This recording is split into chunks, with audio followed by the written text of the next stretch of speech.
तो चलिए एक बार फिर से आप सभी का स्वागत है दोस्तों हमारे यूट्यूब चैनल पर। दोस्तों आज के इस वीडियो में बात करने वाला है class 11th history second chapter की, और चैप्टर का नाम हमारा है लेखन कला और शहरी जीवन। तो इस चैप्टर से जितने भी इंपॉर्टेंट क्वेश्चन बनेंगे हर एक क्वेश्चन को हम लोग देखेंगे और समझने का प्रयास करेंगे। तो चलिए फटाफट एक एक प्रश्नों को देख लेते हैं। देखिए पहला जो क्वेश्चन यहाँ पे पूछा जा रहा है कि मेसोपोटामिया नाम किस भाषा से संबंधित है। तो देखिए दोस्तों ये जो है ना वो यूनानी भाषा से संबंधित है। कौन से दोस्तों?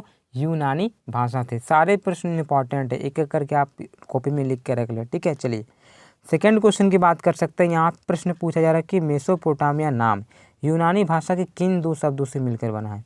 देखिए ये जो बना है दोस्त, ठीक है, वो बना मेसोस और पोटेमियस में। जो मेसोपोटामिया बना है वो मेसोस और पोटेमियस से बना है, ठीक है। तो इन दो शब्दों से इनका हुआ है नामकरण। चलिए बात करते हैं थर्ड क्वेश्चन का। यहाँ पे तीसरा प्रश्न आप सभी को पूछा जा रहा है कि मेसोपोटामिया का क्षेत्र, ठीक है, वर्तमान में कौन सा गणराज्य का हिस्सा है।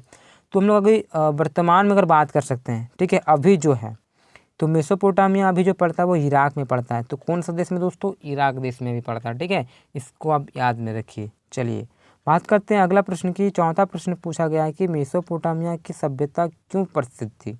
ये जो इतना फेमस है मेसोपोटामिया, हम लोग पढ़ रहे हैं सेकंड चैप्टर में मेसोपोटामिया के बारे में, तो ये किस लिए प्रसिद्ध थी वो प्रश्न पूछा जा रहा है। तो ये जो प्रसिद्ध थी दोस्तों अपने शहरी जीवन के लिए प्रसिद्ध थी, यानी कि इसलिए फेमस था, ठीक है। समृद्ध साहित्य के लिए, गणित और खगोल विद्या के लिए। तो इस प्रकार से आप सभी को ऑप्शन वहाँ पे कुछ भी दिया हुआ रहेगा आपके एग्जाम हॉल में, तो आपको एक जो भी आपको सटीक से उत्तर लगता हो वो आप पसंद करके वहाँ पे ओमार शीट पे वहाँ पे आपको कलर करना है, ठीक है। तो चलिए अगला बात करते हैं पाँचवा प्रश्न की। देखिए यहाँ पे प्रश्न पूछा जा रहा है कि मेसोपोटामिया में किन दो नदियों के बीच उपजाऊ क्षेत्र था। तो नदियों के बारे में अब अगर पढ़े होंगे तो मेसोपोटामिया दो नदियों के बीच में फैलाता है। एक तो आपका दजला, दूसरा आपका फरात, ठीक है। तो दजला और फरात नदी हो जाएगा आपका करेक्ट आंसर। चलिए बात करते हैं छठा प्रश्न की। यहाँ पे प्रश्न पूछा जा रहा है कि मेसोपोटामिया में पुरातत्व खोजों की शुरुआत कितने दशक में हुई, ठीक है। तो आप सभी को याद ही होगा जो मेसोपोटामिया में जो उत्खनन का शुरू हुआ था वह आप सभी का 1840 के दशक में प्रारंभ हो गया था, ठीक है। तो खोजों का प्रारंभ कब हुआ था? 1840 के दशक में। याद रखिए सारे प्रश्न इंपॉर्टेंट है, और इसी प्रकार से इंपॉर्टेंट क्वेश्चन पाने के लिए चैनल को सब्सक्राइब कर लें। चैनल में आपको हर एक प्रकार का वीडियो मिल जाएगा, ठीक है। चैप्टर वाइज मैं प्रयास कर रहा हूँ कि हर एक क्वेश्चन आप सभी को उपलब्ध कराएं ताकि आप सभी को किसी प्रकार की समस्या ना हो, ठीक है। तो हर एक चैप्टर का एक एक करके वीडियो मिल जाएगा आप सभी को। चलिए सातवां प्रश्न देखेंगे। यहाँ पे प्रश्न पूछा जा रहा है कि किस देश में 7000 से 6000 ईसा पूर्व के बीच खेती शुरू हो गई। तो जो खेती प्रारंभ हुआ था यहाँ आपको पूछ लिया जा सकता है कि मेसोपोटामिया खेती कब प्रारंभ हुआ। तो आपको यहाँ से प्रश्न मिल जाएगा कि 7000 से 6000 ईसा पूर्व में, ठीक है। और कहाँ पे? इराक में। तो इराक आपका करेक्ट आंसर हो जाएगा। चलिए बात करेंगे आठवां प्रश्न की। यहाँ पे पूछा गया है कि कांसा, तांबा, ठीक है, को मिलाकर क्या बनता है।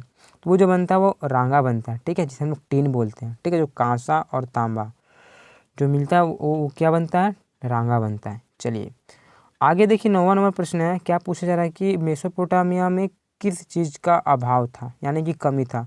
तो दोस्तों मेसोपोटामिया में ना वहाँ पे खनिज संसाधन की बहुत कमी थी, ठीक है।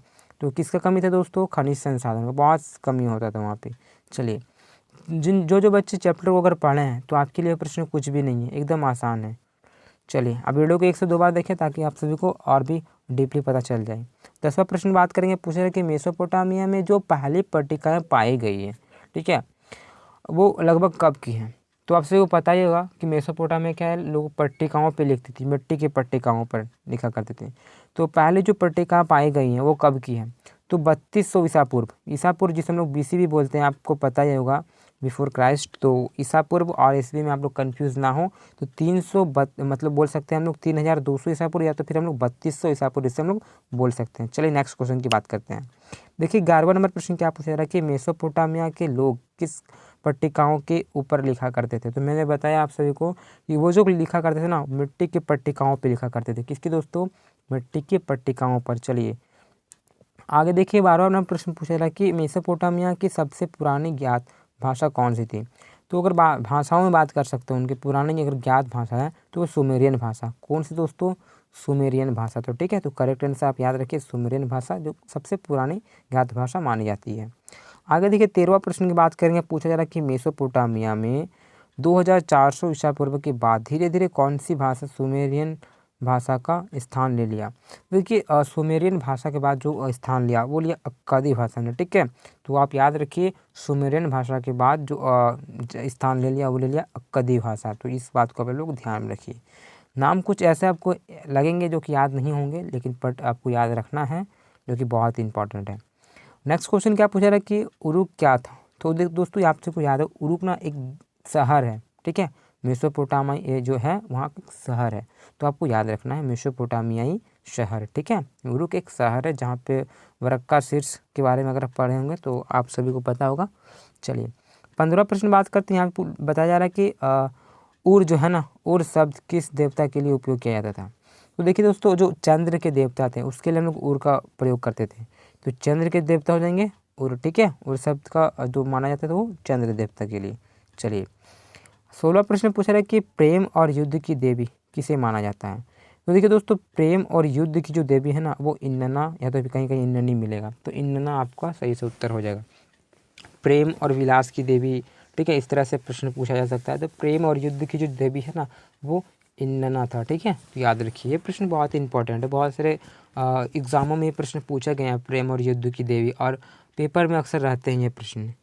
17वां प्रश्न है कि 2000 ईसा पूर्व के बाद मारी नगर के रूप में कौन सा नगर खूब फल फूल रहा, ठीक है, खूब फला फूला। तो वो जो है ना शाही राजधानी हो जाएगा आपका करेक्ट आंसर, ठीक है। चलिए नेक्स्ट क्वेश्चन बात करेंगे। यहाँ पूछा जा रहा है कि मारी के राजा किस समुदाय के थे।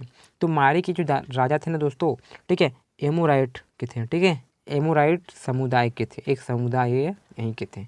तो चलिए बात कर लेते हैं 19वां प्रश्न की। पूछा गया है कि मेसोपोटामिया की दुनिया को सबसे बड़ी देन क्या है। तो जो सबसे बड़ी देन है वो गणित की विद्वतापूर्ण परंपरा कालगणना, ठीक है। तो ये आपका करेक्ट आंसर हो जाएगा। चलिए बात कर लेते हैं आज का आखिरी प्रश्न और अंतिम प्रश्न, 20वां नंबर प्रश्न है। क्या पूछा जा रहा है कि परिवहन का सबसे सरल तरीका क्या था। तो वहाँ पे जो वो लोग व्यापार वगैरह करते थे तो परिवहन के लिए, यातायात के लिए जो साधन होते थे वो जलमार्ग उपयोग में लाते थे, ठीक है। तो जलमार्ग के द्वारा वो लोग एक स्थान से दूसरे स्थान चीज़ों को ले जाया करते थे, ठीक है। तो जलमार्ग के द्वारा ही वो लोग सारा काम करते थे। तो ये थे कुछ 20 ऐसे इंपॉर्टेंट क्वेश्चन जो कि बहुत इंपॉर्टेंट है, और मैंने फर्स्ट चैप्टर यानी कि समय की शुरुआत का वीडियो बना दिया है, ठीक है। उसका वीडियो आपको चैनल में मिल जाएगा, आप चैनल से जुड़े रहें, आपको हर एक चैप्टर का वीडियो मिलता रहेगा। और जिन जो बच्चे न्यू हैं चैनल पे सब्सक्राइब कर ले और मेरे टेलीग्राम चैनल को ज्वाइन कर दे। टेलीग्राम का लिंक डिस्क्रिप्शन बॉक्स में है, वहाँ से जाके आप ज्वाइन कर लें। और साथ ही साथ इंस्टा का भी लिंक रहेगा, अगर मन है तो फॉलो करें, नहीं तो कोई आपत्ति नहीं, आप टेलीग्राम को ज्वाइन कर लें। चलिए दोस्तों इसी प्रकार से हम लोग नेक्स्ट वीडियो मिलते हैं। जय हिंद, जय भारत।